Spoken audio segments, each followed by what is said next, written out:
Hi everybody, I'm David Butler. I'm Emily Freeman. Welcome to Don't Miss This. This is not the basement of Emily's house. This is the place. Monument Memorial Park in Salt Lake City. If you watched last week's video, and if you didn't, shame on you, but if you watched last week's video, you saw that we were here and we're here back again just to celebrate Christmas, particularly because this place celebrates Christmas maybe better than most folks in the whole planet. And if you want to know more about that, we should link it in our newsletter so you can see it, but they have a candlelight Christmas thing where you get to walk through this village and it's so Christmassy and there's so much rad stuff. So we're so thankful to them for letting us steal this old church that we're in. This is my dream, to preach in an old church somewhere. And so all my dreams are coming true right now. Merry Christmas. I hope yours do too.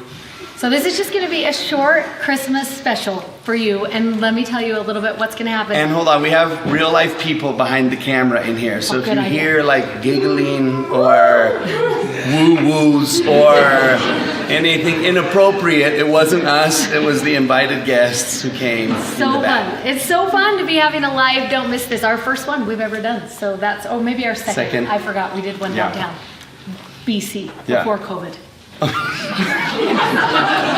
That's the first time I've been funnier than you ever.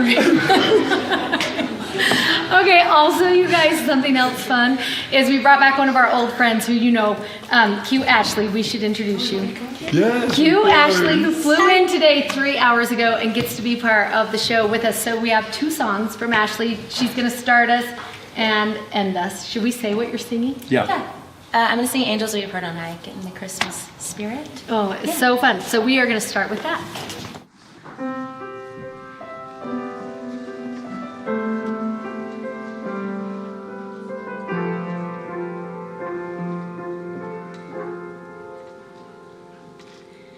Angels we have heard on high, sweetly singing o'er the plains and the mountains in reply, echoing their joyous strains.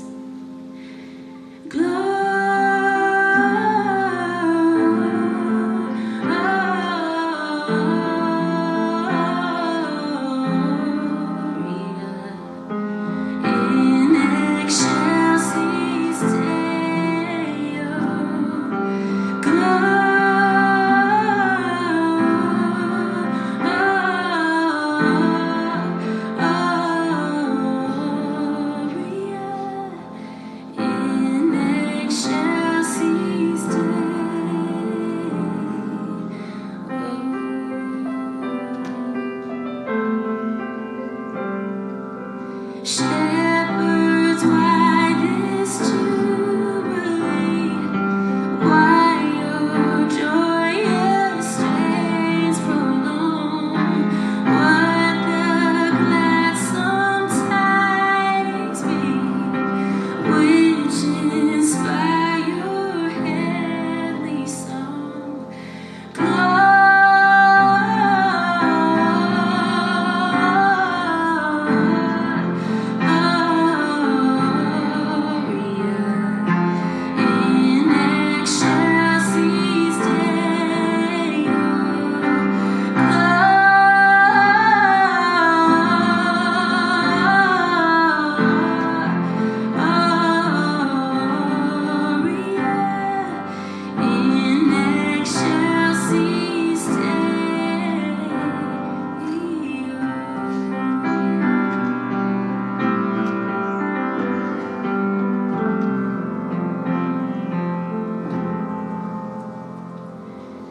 Come to Bethlehem and see him whose birth the angels sing.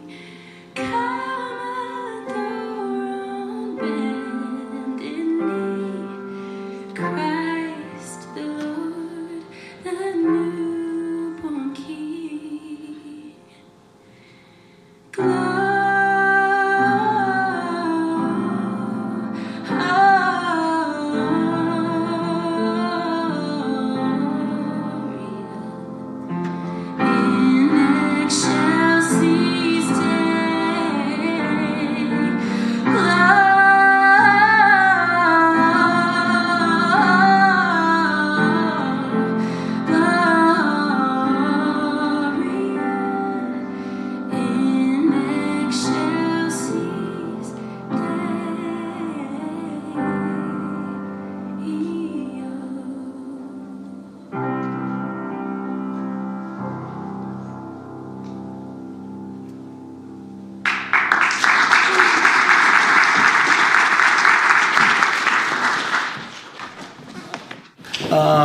Okay, whoa. That was so awesome. Somebody once taught me, they were talking about why is it that Christmas songs carry such a unique spirit to them? Why do they have such a, I don't know, something that's just different? They have a magic to them, that maybe other songs don't quite have. And someone said to me once, well, maybe it's because they said, well, all angels are people who've either been on this earth or are coming to this earth. And maybe we are hearing or singing songs that we've sung once before. And the memory of that special night just echoes in us when we sing those same words. And they said maybe, and I'm just confident Ashley was one of them. I don't know anybody else, but for sure. And there's that line in there that's, shepherds, why this jubilee? Like, why are you running? Why are you so excited? What is it? That, like, tell us what's going on in that soul of yours. And in 1838, Joseph Smith actually said this.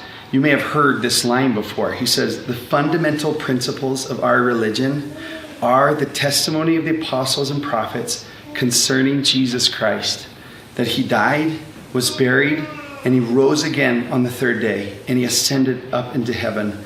And everything else which pertains to our religion are only appendages to it. And this year we studied the Doctrine and Covenants. We've studied a lot of those appendages, but hopefully more than all of that, we've learned more about the character and the heart of Jesus, a testimony of past prophets and apostles. President Nelson said that was the quote that actually inspired the Quorum of the 12 and the First Presidency at the time to write down their own testimony of the living Christ. And that is where that document that some of you may know about, a declaration, a celebration of Jesus of Nazareth, who he was, who he is, in that particular document that came out. And it was that idea that inspired them. And that's a document that's almost modern day shepherds saying, let me tell you why this Jubilee. Let me tell you why we do what we do. Let me tell you why we live the way that we live. This is what we would like to tell you about Jesus. You might remember that The Living Christ came out in January of 2000. And I love how it starts out when it says, as we commemorate the birth of Jesus Christ 2 millennia ago. Isn't it crazy it's been that many years since it came out? But it's a document that we both love, and one of the... At first I thought you meant, isn't it crazy it's been so long since Jesus was born 2 millennia ago? Not you, but this I was like, that was a long ago. time ago. This came out 20 years ago. The real That BC, also you know what I'm saying? Good one. See how I went up to you? You thought you were funnier, and then One of our things we love most about the Living Christ is how many names of Jesus Christ are actually found within this document. And as we started talking about this a year ago, and thinking about this time of the year when we would have the opportunity to just dive into this document and into these words, what we really wanted to do was to celebrate each of the names. And so we sat down and started pulling out these names and found that they were all names that we just love as you look through. And we've put them here on this wreath. And if you're using your journal at home, you're going to find a page that has 25 blank squares where you're going to be able to look for each of those names. In fact, in the newsletter, you're going to see this, which is going to allow you just to think about each of those 25 names. And you may want to pull each of those names one at a time and study them with the scripture that we've given you to study them with. One a day leading up till Christmas. Or I want to tell you a little bit about what we did in our family as we were participating in this tradition last year. As we look through each of those names and we think about those, and as we've talked about the living Christ, we love the thought that maybe the apostles sat down and said, if we could tell people about Jesus, this is how we would describe his character. This is how we would describe his mission. And then they went through and used words like teacher and healer and creator and Messiah and Jehovah and good. And all of these names that we love and that we can relate to. And so last year at Christmas, I set this out on my calendar, and if you're at home, you maybe would just set out all 25 of those little pieces of paper on your calendar. And I told my kids, just as we were eating our Christmas dinner, take some time to think about which of these names most reflects where you have seen Jesus Christ in your life this year. Which is the name that stands out to you? And after we finished our dinner, we all gathered around in our family room, and I had each of my kids go and pick the candle right next to the name that was what represented who Jesus Christ was to them last year. And one of the sweetest things, there were 12 of us there that night, is that none of us chose the same name.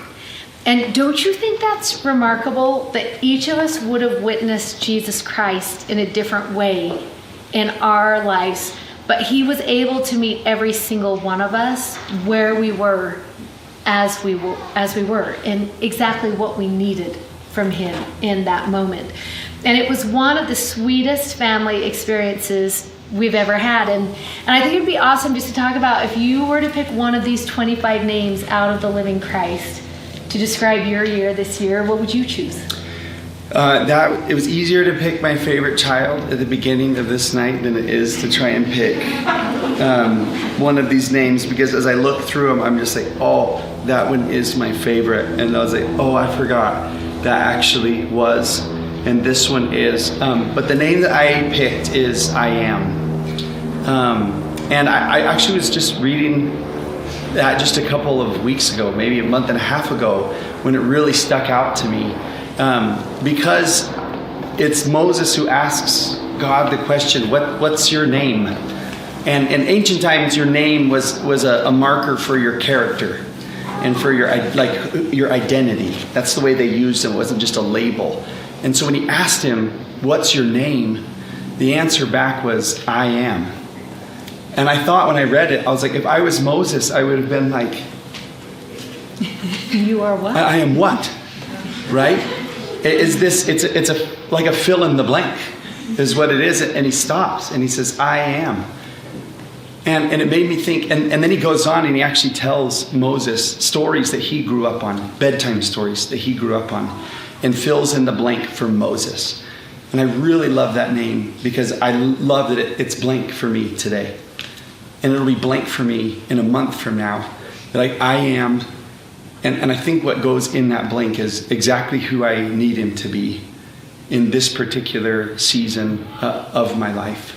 And it's a name that promises that's who I've always been, and that's who you can expect that I will always be. That's so good. If I had to choose one name, and it was hard for me too, as I was thinking, because there have been so many places he has showed up in our story this year, but some of you who know me well will know I've got 6 grandchildren, and of the 6, we have 2 who are really struggling right now. We have a 5-year-old who was just diagnosed with apraxia, who is just learning how to speak. He knows 10 words right now that he is confident in speaking. And we've got another little one, Desi, who was diagnosed with cystic fibrosis just shortly after she was born. And it has been a real struggle. And for those of you who are moms, you can imagine how that is to think about struggling with something like that with one of your babies. One thing that I didn't realize in becoming a grandma is I watch the ache in my child as they care for their child, and it feels like that burden is double actually, because I witnessed the pain of both, but I also witnessed the resilience of both, for which I have been really grateful for. And I've seen the power of Jesus showing up in their stories. And so I think the word I would choose is Jehovah. It's one of our favorite names for Jesus Christ. It's who we know him by in the Old Testament. The deliverer. That is who he is. And I dedicated, my dedication in this book was to Kingston and to Desi. We always keep it a surprise. Who we're going to dedicate the book to is a surprise. And our families run to the boxes when they come because they're just dying to see who the dedication is to. But this one is to Desi and Kingston, who face battles that seem insurmountable. he will be there. And that's what I love about that name, Jehovah, is we probably won't ever have to split open a sea, although that would be awesome if we did, or fight a battle or a giant in our life. But each of us will have insurmountable obstacles that we have to overcome in our life. And in those moments when we wonder how we will get through, we love to turn to the pages of the Old Testament where we are introduced to the deliverer, to Jehovah, to the one who will show us how. And I'm so grateful for that name this year. And then we had to agree on a name that we both could be our favorite one. And this one's been a longtime favorite of both of ours. And it actually was a name that an angel announced to Mary and Joseph. When he told them, I want you to call him Jesus, that's a name that means one who saves. It says, call him Jesus, for he will save his people from their sins. And then the angel quotes an Old Testament prophet, Isaiah, and he says, his name is also going to be Immanuel. And that is a Hebrew word that means God with us. That's a Hebrew word that teaches this is God who will come down into your story. And he's going to come down to Moses as a burning bush, to Joshua as captain of the host, to David as a warrior. He's going to come down into all their stories. Yep, to Peter as a lifeguard, to the woman at her very own well, to the daughter who lies dead in her parents' bedroom. He is going to come exactly where we need him most. That is where he will show up, and he will bring exactly what we need. That is Immanuel. And that's why we named the wreath the Immanuel wreath. And as you take the time this Christmas season to maybe lay out all those 25 names and to think to yourself, where has God been with us this year? Where has he been with me? So as we are closing this up, we want to give you an invitation as Ashley sings her final song to look at one of those 25 names, just to sit and think about, where have you seen him in your story this year? And then maybe you'll take some time tonight or in the next week leading up to Christmas to share where you have seen him in your story this year.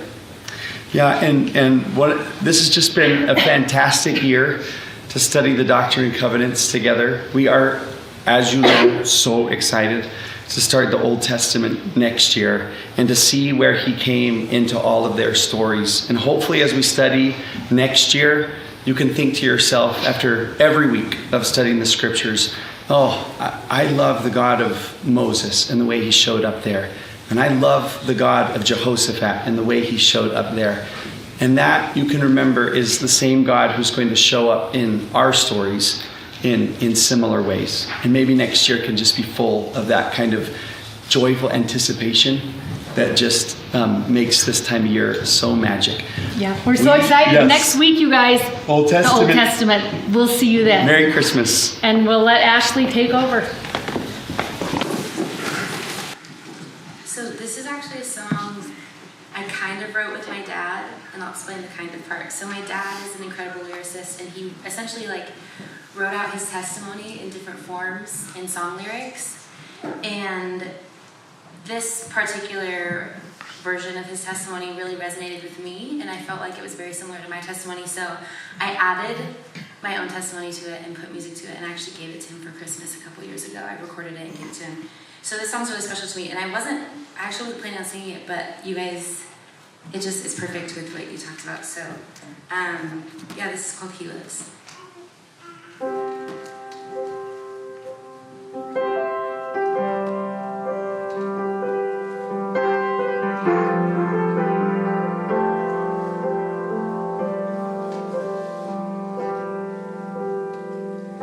I saw the light, I heard his voice, I felt his love, and my heart rejoiced. I felt the wounds in hands and feet. I knelt before him, and he He lives, I know He lives. I heard His voice, I felt His love. He lives, I know He lives. So I rejoice in Him. I know He lives.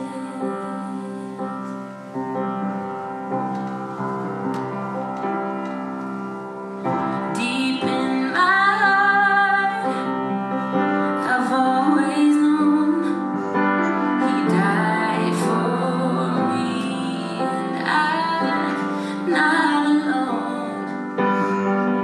But now I see, but I just believe He's changed my heart. He let me see He lives. I know He lives. I heard His voice, I felt His love.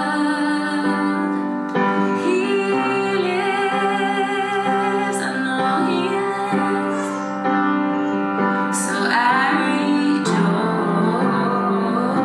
rejoice in Him. My heart cries out to those in need. Just look and live, believe and see. He lives, I know He lives. I heard His voice, I felt His love. He lives, I know He lives. So I rejoice in Him. So I rejoice in Him. I know He lives.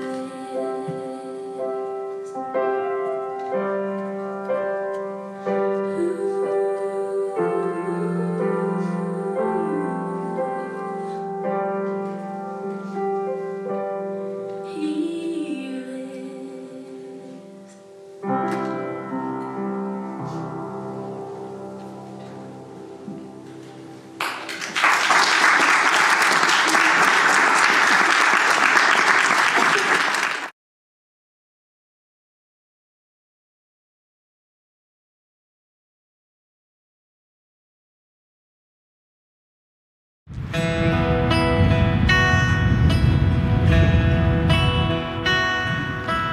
Come, come, ye saints, no toil, no labor, fear, but with joy when you wait.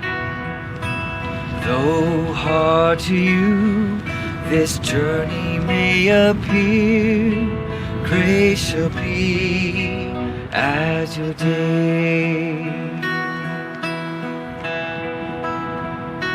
'Tis better far for us to strive, our useless cares from us to drive.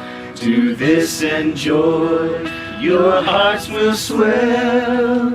All is well, all is well. And should we die before our journey's through, happy day, all is well. We then are free from toil and sorrow too. With the just we shall dwell.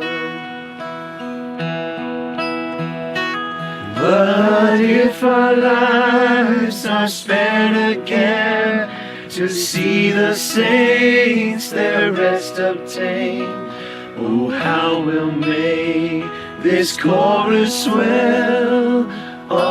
is well, all is well, all is well, all is well.